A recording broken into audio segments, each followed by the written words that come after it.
Hello မင်္ဂလာပါကျွန်တော်ပျောက်သွားတာတော်တော်ကြာပါပြီเนาะတနေ့မှာတော့ရှိနေပါတယ်ဒါပေမဲ့ကျွန်တော်ဒီ channel ကနေပျောက်သွားတာတနေ့လောက်ရှိမယ်ထင်တယ်ကျွန်တော်မဟုတ်ဆိုရင်ဒီကြားတဲ့တပုတ်နှစ်ပုတ်ကတော့တစ်လတစ်ပုတ်နှစ်လတစ်ပုတ်ကတော့တင်တာပေါ့နော်အဲ့ဒါတော့ဒီက page ကို active ဖြစ်အောင်ထိန်းတဲ့သဘောပါကျွန်တော်တကယ်တမ်းပျောက်သွားတာတော်တော်ကိုကြာပါတယ်အတိကတော့ကျွန်တော် focus မလုပ်နိုင်တာ focus မလုပ်နိုင်လို့ကျွန်တော်နားယူတာဖြစ်ပါတယ်အခုတော့အဲ့လောက်ကြီးကြာလို့မကောင်းဘူးလေဆိုတော့ကျွန်တော်ပြန်လာပြီပုံမှန်လိုပဲကျွန်တော်ဗီဒီယိုတွေပြန်တင်ပေးပါမယ်ခင်ဗျာအဲ့တော့အားလုံးသိတဲ့အတိုင်းလို့ပြောတယ်တချို့ကတော့မသိတော့ပါဘူးတချို့ကတော့သိမယ်ထင်တယ်ကျွန်တော်အဲ့ဒီ martial arts ဘက်မှာတော်တော်ကြီးကို content လုပ်ဖြစ်ပါတယ်အခုတော့ဆိုတော့အခုဒီမှာ martial arts နဲ့ပတ်သက်တဲ့ vocabularyကျွန်တော်နိုင်ငံဝေမျှရင်းနဲ့ကျွန်တော်ရဲ့ comeback video မှာပေါ့နော် comeback video ကြီးလည်းမဟုတ်ပါကျွန်တော်ဒီလိုပဲပုံမှန်လိုပဲပြန်လာတာပါပဲဆိုတော့ဒီ martial arts နဲ့ပတ်သက်တဲ့စကားလုံးတွေကိုကျွန်တော်တင်ဆက်ပေးခြင်းပါတယ်ကျွန်တော်ဒီဟာနဲ့ပဲစခဲ့တော့လေဘာပဲလုပ်တော့အတိကတော့အဲ့ဒီ martial arts တက်ခတ်ရေးနဲ့ဒီဘာသာစကားကျွန်တော်အရင်ကတည်းကတွဲရှိနေတာဗျာကျွန်တော်ဘလို့မှတစ်ခုလုပ်ပြီးတော့တစ်ခုမေးလိုက်တာမျိုးလုံးဝမရှိဘူးဆိုတော့တခုလုံနေတဲ့အချိန်မှာလည်းတခုကပေါ်လာတယ်ဆိုတော့ကျွန်တော်အဲ့ဒီ martial arts အကြောင်းပြောနေနေလဲတခါလေးEnglish ကအများအားပါပဲတခါလေးမဟုတ်အများအားကိုယ်စိတ်ထဲမှာရှိတယ်အများအားထွက်လာတယ်ကောင်းတယ်ပါလေဆိုတော့အခုဒီဟာပြောလို့ရှိရင်လည်းအဲ့ဒါလည်းပါမှာပဲဆိုတော့အဲ့နှစ်ခုကတော့အများကျွန်တော်တွဲနေတယ်ပေါ့နော်ဟုတ်ပြီဆိုတော့အခုဒီဥစ္စာမှာဒီ martial arts content ကိုကျွန်တော်လုပ်နေတယ်ကျွန်တော်အရန်ကိုသဘောကျတဲ့အသုံးလေးပေါ့အဲ့ဒါလေးကျွန်တော်ဝေမျှခြင်းတယ်တိုက်ခတ်ရေးနဲ့ပတ်သက်တဲ့ဥစ္စာပေါ့ကျွန်တော်တို့မှာအသေးဆိုတာရှိအသေးတို့မာဂုံတို့ဆိုတာရှိတယ်မာဂုံလို့ပြောရင်မြန်မာလိုကတော့မာဆိုတော့ tough ပေါ့နော် tough ဖြစ်မယ်သို့တော့တကယ်မာဂုံကို English လို့သူတို့ဘယ်လိုခေါ်လဲဆိုတော့ hard လို့ခေါ်ပါတယ် hard မာဂုံအသေးနဲ့မာဂုံ okay hard ကအသေးဗျအသေးကောင်းတာပေါ့ကျွန်တော်အသေးကောင်းတယ်လို့ခေါ်တယ်အသေးကောင်းတယ်ဆိုတော့ဆိုလိုတာဘလောက်ပဲထိုးခံရအရှုံးမပေးဘူးဒီလဲကြရင်လည်းပြန်ထားတယ်ပွဲအရှုံးမပေးဘူးအဲ့လိုမျိုးလုံးဝစိတ်တက်ပြင်းပြတယ်ပေါ့နှလုံးသားမာကြောတယ်ပြင်းပြတယ်အသေးမာတယ်လို့ကျွန်တော်ခေါ်တာပေါ့အဲ့ဒါကို English လို့လွယ်လွယ်လေးနဲ့ hard လို့ပဲခေါ်ပါတယ်ဟိုမှာမင်းအသေးမရှိပါဘူးကွာဆိုရင်you don't have heart ပေါ့ဒါပေမဲ့ you don't have heart ဆိုရင်အရင်ယူတယ်ဆိုတော့အားကစားလောကမှာဆိုတော့မသုံးသလောက်ပဲဆိုတော့you have no heart no you ain't got တော်လေးသုံးပြတယ်အားကစားမှာလေ you ain't got no heart ain't got negative ဖြစ်ပေမဲ့သူ့ရဲ့အနောက်မှာလေ no ထပ်ထည့်တယ်လားဒါ grammar ရမမှန်ဘူးเนาะဒါပေမဲ့colloquial usage ပဲဆိုတော့ရက်ကွက်သုံးစကားဗျာအရက်သုံးစကား you ain't got no ပြန်ထည့်တယ်အမေမအသေးမရှိဘူးဆို you ain't got no heart အဲ့လိုမျိုးဒါတော့လုံးဝတက်ခတ်ရေးဆိုင်တဲ့စကားပေါ့เนาะအရက်သုံးဆိုင်တဲ့စကားပါ grammar ရမှာမဟုတ်တော့ဒါမှမဟုတ်ဒါပေမဲ့သူတို့ပြောရင်ဒီလိုပဲပြောပါတယ် you ain't got heart ဆိုရင်နည်းနည်းတစ်မျိုးကြီးသလားအမှန်တကယ်တော့ grammar ရအဲ့ဒါပုံမှန်တာဒါပေမဲ့ပြောလို့ရှိရင် you ain't got no heart အဲ့လိုမျိုးပြောလို့ရှိပါတယ်ဆိုတော့ဒီတိုင်းနဲ့ပြောလို့ရပါတယ် he doesn't have a big heart no I have got a big heart ဆိုရင်ငါကအသေးမာတယ်လို့ပြောတာအသေးကြီးတယ်ပေါ့ဗျာဆိုလို့ကျင်တယ်ဒါပေမဲ့မာတာကိုပြောချင်တာအဓိက he's got a big heartအဲ့လိုမျိုးဆိုရင် तू အသေးမာတယ်အားကစားမှာเนาะတခြားနေရာမှာ big heart ဆိုရင်သဘောထားကောင်းတာစိတ်အမြင်မကျင်းမှုပေါ့ခိုင်းဖြစ်တယ်အဲ့လိုမျိုးစိတ်တက်ကောင်းတာကိုဆိုလိုတာပေးကမ်းတယ်စွန့်ကြဲတယ်အဲ့လိုမျိုးပေါ့ okay ဒါက heart နောက်တစ်ခုကတော့ तू နဲ့တွဲတဲ့အသေးနဲ့မာကုံ heart ကအသေးမာကုံကိုသူတို့ကဘယ်လိုခေါ်လဲဆိုတော့ချင်းလို့ပဲခေါ်တယ်ဟုတ်လားချင်းကတော့အတိတ်ကတော့ဒါပါဒီနှစ်ခုက jaw ပေါ့နော်ဒီနှစ်ခုကじゃမင်းရိုးကိုjawလို့ခေါ်တယ်ဒီအစိလေးကမင်းစိကချင်းလို့ခေါ်တယ်ချင်းပေါ့နော်ချင်းလိုမျိုးစကားလုံးချင်းပါပဲဒါပေမဲ့ဒီတစ်ခုလုံးကိုသူတို့ချင်းလို့ပဲ boxing မှာသုံးလို့ရှိတယ် jaw ကတော့ဟုတ်ပါတယ်ဒါပေမဲ့သူတို့ချင်းလို့ပဲသုံးတယ်အကုန်လုံးကိုပေါင်းလိုက်ပေါ့နော်ဆိုတော့အတူတူပဲမင်းမာကုံမရှိဘူးဆိုရင် you ain't got chin you ain't got no chin ပေါ့မင်းမှာချင်းမရှိဘူး okay အဲ့လိုမျိုးသုံးပါတယ်ဒါမင်းက तू ကမာကုံမရှိဘူးဒီတယောက်ကနေစနစ်ကောင်းတယ်နော်ရှိပါတယ်နေစနစ်ကောင်းတယ်ဒါပေမဲ့မာကုံမရှိဘူးဆိုရင် he's got great techniques he's very technical but he doesn't have a great chin ပေါ့နော် a great chin ပြောလို့ရတယ်မာတဲ့ jaw သူ့မှာမရှိဘူးပေါ့ဒါလေးထင်ကြလွယ်တယ် ဘာညာပေါ့ကွာI've got a great chin he's got a good chin သူကတော့မာတယ်အဲ့လိုမျိုးပြောလို့ရပါတယ်ဆိုမာကုံမျက်နှာဆိုရင် a great chin လို့ပြောမှာနော် great chin amazing unbelievable durable စကားလုံးတွေကတော့အများကြီးထည့်လို့ရတယ်ဗျာ he's got such a great chin ဆိုရင်ဒီကောင်တော်မာတာဒီကောင်တော်နဲ့မကြောက်ဘူးပေါ့ဆိုလိုတာပြီးလို့ရှိရင်နောက်တစ်ခုရှိတယ် guts ဆိုတာရှိတယ် GUTS ပါပါတယ်ဆိုတော့ gut ကတော့ဒီရိုးစကားလုံးနဲ့ simple စကားလုံးနဲ့ပြောရရင်ဦးတို့အသေးဦးကလေးစားတွေအားလုံးကို gut လို့ခေါ်တယ်ဆိုတော့ guts S ပါတယ်ဆိုတော့အသေးဦးကလေးစားအကုန်1တွင်းဥစ္စာတွေအကုန်ပါတယ်ဗျာ guts ဆိုတာကလည်းအဲ့ဒီအသေးနဲ့တူအောင်ပဲသူတို့သုံးပါတယ်တူတူနီးပါပဲအတိကတော့ဒီ chin ရဲ့ heart ရဲ့နှစ်ခုလုံးပေါင်းလိုက်ရင် gut လို့ခေါ်လို့ရတယ်ဗျာ gut ဆိုရင်တစ်ခုလုံးပဲအကုန်ဒီတယောက်ကမာလဲမာတယ်အသေးလဲမာတယ်မာကုန်လဲမြင့်တယ်လွယ်နဲ့ရှုံးပေးအကုန်ရတယ်ဗျာဒီတယောက်က he's got guts ဆိုရင်လုံးဝရှုံးမပေးခြင်းနဲ့သူမာလဲမာတယ်အဲ့လိုမျိုးနှလုံးရည်လည်းရှိတယ်လက်ရုံးရည်လည်းရှိတယ်ပေါ့ဗျာပြောရရင်အသေးလဲမာတယ်ဇွဲလည်းရှိတယ်အကုန်တဲကောင်းစိတ်လည်းရှိတယ်အရှုံးမပေးတဲ့စိတ်ရှိတယ် he's got guts ပြောလို့ရတယ်ပြီးလို့ရှိရင်နောက်တစ်လုံးကတော့ခွေးပါ dog ဆိုတော့ကျွန်တော်သိပါတယ်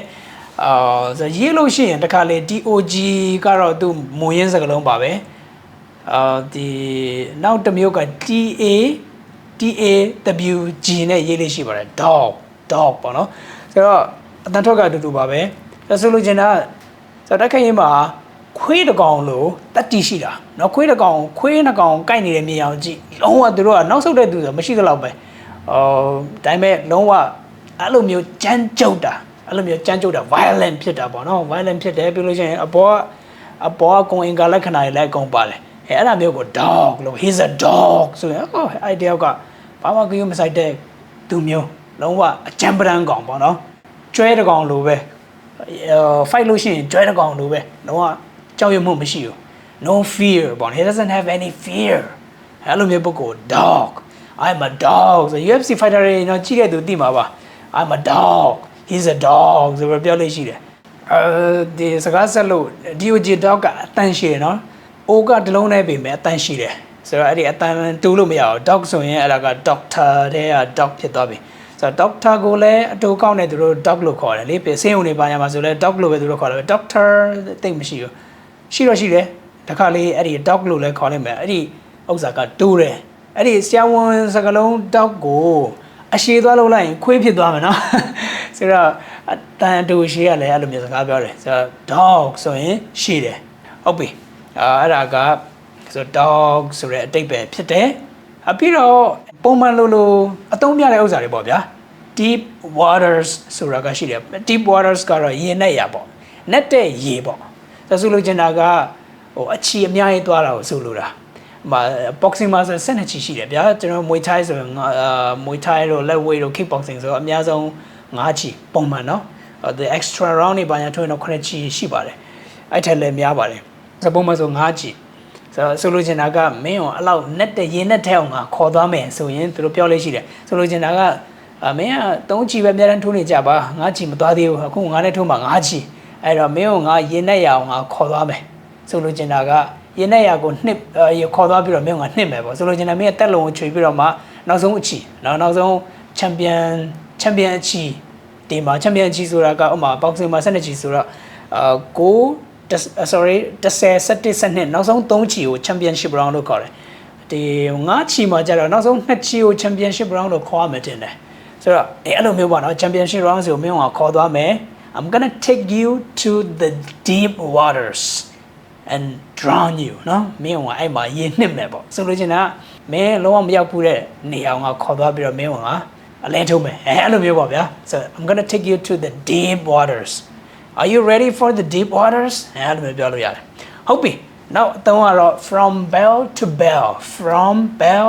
bear I'm sorry not bear bell to bell ခေါင်းလောင်း from ခေါင်းလောင်းကနေခေါင်းလောင်းထိဆိုလို့ချင်းတာအစခေါင်းလောင်းကနေနောက်ဆုံးခေါင်းလောင်းထိလို့ဆိုတာအစနဲ့အဆုံးထိဒီတယောက်ကဗျာတော်တော်မှလည်းဆိုလို့ဦးမယ်ဆိုတော့အစပရမချီကနေခေါင်းလောင်းစတီးလိုက်ကြတဲ့နောက်ဆုံးအဆုံးသက်တဲ့ခေါင်းလောင်းအထိ from bell to bell အစနဲ့အဆုံးအထိကိုတိုက်စစ်စင်တာ လုံးဝမကြောက်ပါညာပေါ့နော်အဲ့လိုမျိုးပြောလို့ရတယ်နောက်တစ်ခုကတော့အမှတ်ပေးသွားတာပေါ့နော်အမှတ်အဆုံးဖြတ်သွားတာကို go the distance လို့ခေါ်ပါတယ် distance ကတော့အကွာအဝေးကိုဆို go the distance လို့ခေါ်ပါတယ်အမှဒီပွဲတာငါချီသွားမယ်အလဲထုတ်မရှိဘူးပေါ့ဗျာဆိုရင်အဲ့ဒါဆိုဘယ်လိုပြောလို့ရလဲဆိုတော့ if the fight goes the distance လို့ခေါ်ပါတယ် go to မလို့နော် goes the distance လို့ပြောလို့ရတယ် if the fight goes the distance မဝမ်းချန်ပီယံရှစ်မှာဆိုရင်အမှတ်အဆုံးဖြတ်သွားလို့ရှိရင်ဘယ်သူတွေကတော့နိုင်ဖို့များတယ်နောက်အဲ့ဒါရှိပါတယ်ဆိုတော့အဲ့လိုမျိုးပြောလို့ရတယ်ဟုတ်ပြီနောက်အသုံးတစ်မျိုးကတော့ leave ကတော့ထားခဲ့တာခြံခဲ့တာပေါ့နော် leave it to the judges လို့ခေါ်တယ် judge ကတော့အမှတ်ပေးတိုင်ကို judge လို့ခေါ်တယ်ကွင်းလယ်တိုင်ကို referee လို့ခေါ်တယ်ဘောလုံးမှာလည်း referee ရှိတယ်အဲ့ဒီ martial arts ပွဲတွေမှာလည်း referee ရှိတယ် referee တော့ကွင်းလယ်ပေါ့နော်ဆိုတော့အမှတ်ပေးတဲ့သူက judge ဖြစ်တယ်ဆိုတော့ leave it to the judges ဆိုတာကအတိုင်တွေရဲ့အဆုံးဖြတ်ရအောင်ထိုးတာမျိုးကိုခေါ်တာဆိုလိုချင်တာdistance တော့တယ်ပါခုနအစောနပြောတာဥစ္စာပါပဲ goes the distance ပါပဲI'm not going to leave it to the judges I'm not going to leave it လည်းပြောလို့ရတယ် leave the fight ဆိုလည်းရတယ် I'm not going to leave the fight to the judges hands လို့လည်းတကယ်လေးထည့်လေးရှိတယ်ဆိုတော့တိုင်လူကြီးတွေရဲ့အဆုံးဖြတ်ထိရောက်မှာမဟုတ်ဘူးပြောတာဟိုတိုင်လူကြီးအဆုံးဖြတ်မရောက်စေနဲ့တိုင်အဆုံးဖြတ်ရောက်လို့ရှိရင်ဒီကောင်တွေကနိုင်လေးရှိတယ်ဟာလာဒီကောင်တွေကိုအနိုင်ပေးလေးရှိတယ်don't let it go the distance ပြောလို့ရတယ်အဒီကတိုင်လူကြီးထည့်ခြင်းလဲဆိုရင် don't leave it to the judges အဲ့လိုပြောလို့ရတယ်ဟုတ်ပြီနောက်တစ်ခုကတော့ dance partner တော့ကျွန်တော်သိတယ်မိတ်ဖက်ပေါ့ dance partner ဆိုတော့ကပြိုင်ဘက်ကိုဆိုလိုတာပါ hey I need a good dance partner ဆိုရင်ငါပြိုင်ဘက်ကောင်းလိုတယ်အဲ့လိုမျိုးအပြီးလို့ရှိရင်အတုံးကတော့ sell the fight or sell the tickets ဆိုတာရှိပါတယ်ဆိုလို့ချင်တာအဲ့ဒီပွဲကိုလူတွေဝယ်အောင် pay per view တွေဒီကနော် pay per view ကတော့အခုသိ UFC မှာတော့မရှိတော့ဘူးနော် Paramount နဲ့တွဲပြီးတော့ pay per view ဖြုတ်လိုက်ပြီးကျွန်တော်တို့ဒီ boxing မှာတော့အများကြီးရှိသေးတယ်ဆို pay per view ဆိုရင် ticket တွေရောင်းရတယ်လေပြီးလို့ရှိရင်အဲ့ဒီကွင်းလာမဲ့သူတွေကိုလည်း ticket တွေရောင်းရတယ်အဲ့လိုမျိုးလူတွေတနည်းမဟုတ်တနည်းဝယ်ရတဲ့ဥစ္စာကို ticket လို့ခေါ်တာဟုတ်ဆိုတော့ sell the ticket or sell the fight ဒီတယောက်ကတော်တော်ကောင်းတယ်ဒါပေမဲ့သူ့ပွဲကိုလူတွေကမှလာမကြည့်တာအဲ့လိုမျိုးရှိတယ် he's a great fighter but he doesn't sell he's not a sell ဆိုလဲရတယ် he's not a good sell ဆိုရင်သူ့ရဲ့ပွဲတွေကိုလူတွေကမဝယ်ကြအောင်လက်မဝယ်ကြမလားကြအောင်ပေါ့ဆိုလို့ချင်တာဟုတ်ပြီဆိုတော့ဒီနေ့တော့ဒီလောက်ပဲနော်ကျွန်တော်ဒီအခုပြန်လာတဲ့အနေနဲ့ကျွန်တော်ရဲ့ vocabulary class ကို90%ကျွန်တော်ရှော့ပေးထားပါတယ်ဆိုတော့ Facebook group မှာကျွန်တော်သင်ပေးတာဖြစ်ပါတယ်စိတ်ဝင်စားလို့ရှိရင်ကျွန်တော် message Facebook မှာပို့လို့ရပါတယ် alright take care good night I'll see you in my next video